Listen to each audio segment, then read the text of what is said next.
Aujourd'hui, direction la Côte d'Azur, sur les hauteurs de Théoul-sur-Mer, face à la Méditerranée, pour découvrir l'un des bâtiments les plus singuliers, photographiés et commentés de la seconde moitié du XXe siècle, le Palais Bulle, conçu par l'architecte Antti Lovag.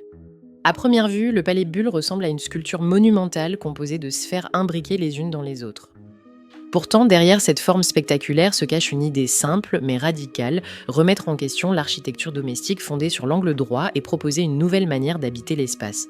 Le Palais Bulle n'est pas né comme une villa de luxe classique. À l'origine, il s'agit d'un projet expérimental lancé à la fin des années 1960 par l'industriel Pierre Bernard. Antti Lovag, alors engagé dans une réflexion critique sur l'habitat moderne, voit dans ce projet l'occasion de mettre en œuvre ses recherches sur une architecture plus proche du corps humain et de la nature.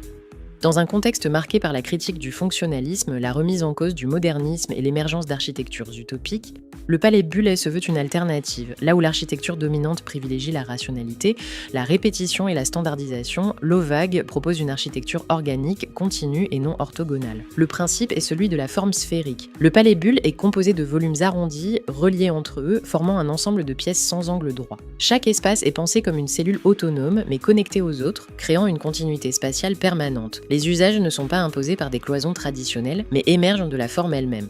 Les volumes se succèdent, se dilatent, se contractent, générant des variations d'échelle et de perception. L'objectif est clair, offrir un habitat fluide, enveloppant, adapté aux mouvements et aux usages quotidiens.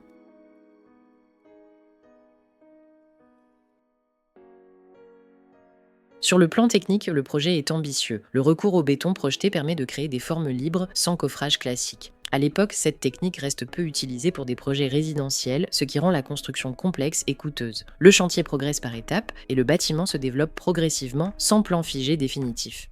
L'implantation du Palais Bulle est étroitement liée à son environnement. Construit sur un terrain escarpé, il épouse la topographie naturelle du site. Les volumes épousent la pente naturelle du site et se tournent largement vers la mer, tandis que les ouvertures circulaires composent des vues maîtrisées sur l'horizon, établissant un dialogue permanent entre intérieur et paysage.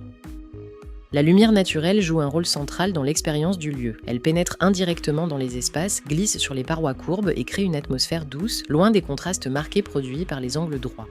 L'espace intérieur évolue ainsi en permanence au fil de la journée.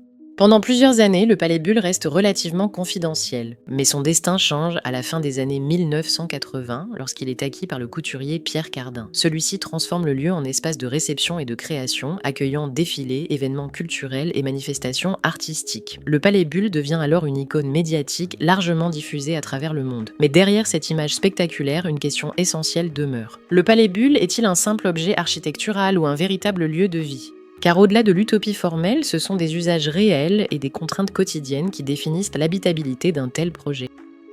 L'un des aspects les plus souvent évoqués par les occupants est la sensation d'habiter un espace fondamentalement différent des logements traditionnels.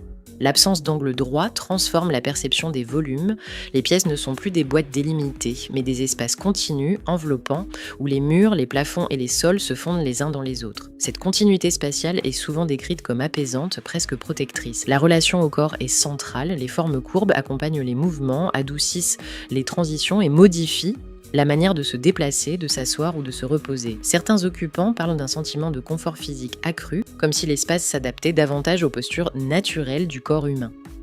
D'autres, en revanche, évoquent une période d'adaptation nécessaire, tant ces volumes rompent avec les repères habituels. La lumière naturelle joue un rôle essentiel dans l'expérience du Palais Bulle. Les ouvertures circulaires, souvent orientées vers la mer, créent des cadrages précis sur le paysage méditerranéen. La lumière ne pénètre jamais de manière frontale ou agressive, elle glisse sur les parois courbes, se diffuse progressivement et évolue tout au long de la journée. Cette qualité lumineuse est fréquemment citée comme l'un des grands atouts du lieu. Les espaces extérieurs, terrasses, patios, bassins, prolonge cette relation constante avec l'environnement. L'intérieur et l'extérieur dialoguent en permanence, renforçant le sentiment d'habiter un paysage autant qu'un bâtiment. Cependant, cette architecture expérimentale implique aussi des contraintes bien réelles. L'aménagement intérieur constitue l'une des principales difficultés. Le mobilier standard, conçu pour des pièces orthogonales, s'adapte mal aux parois courbes. De nombreux éléments doivent être réalisés sur mesure, ce qui augmente les coûts et limite la flexibilité des usages. Certains occupants évoquent une liberté formelle qui se transforme parfois en contrainte fonctionnelle. L'entretien du bâtiment représente également un enjeu majeur. Les surfaces courbes, les enduits spécifiques et les techniques de construction non standards rendent les interventions plus complexes que dans une habitation classique, notamment dans un contexte méditerranéen exposé au soleil et aux embruns marins. Au fil des années, le Palais Bulle a vu son usage évoluer. D'une résidence expérimentale, il est progressivement devenu un lieu hybride mêlant habitat, espace de réception et vitrine culturelle. Cette évolution a profondément modifié son rapport à l'intimité et au quotidien.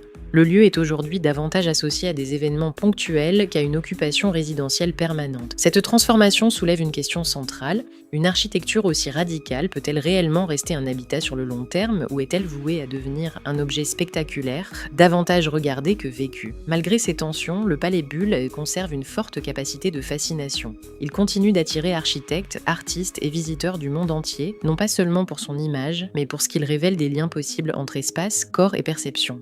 Le Palais Bulle est une expérimentation habitée, un manifeste construit à échelle réelle qui continue de questionner notre rapport à l'espace domestique, au corps et à la norme architecturale.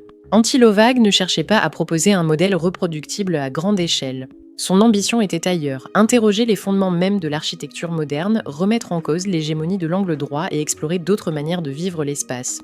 Avec le temps, le bâtiment a changé de statut.